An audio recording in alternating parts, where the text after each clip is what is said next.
Hello साथीहरु, म चाहिँ आज यहाँ आलु रोप्नको लागि चाहिँ तयार गर्दैछु। यहाँ हाम्रो नयाँ प्रविधि, चाइनाको प्रविधि आएको छ। यो चाहिँ धेरै सजिलो हुँदो रहेछ। यहाँनिर हाम्रो दाजुहरु, एउटा दाजु चाहिँ तान्दै हुनुहुन्छ, एकजना चाहिँ जोत्दै हुनुहुन्छ। म दाजुहरुलाई एउटा प्रश्न सोध्न चाहन्छु। यो तपाईको यो हलोले चाहिँ कति सजिलो हुन्छ तपाईहरुलाई यो काम गर्नको निम्ति? एकदम मजाले हैन त? यो हलो चाहिँ तपाईले कहाँबाट ल्याउनु भयो त?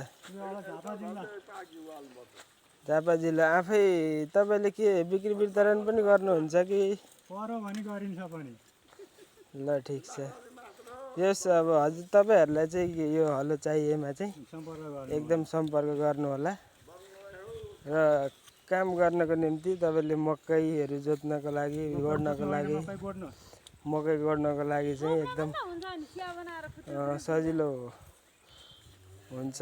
तपाईहरुलाई चाहिएमा सम्पर्क गर्नु होला।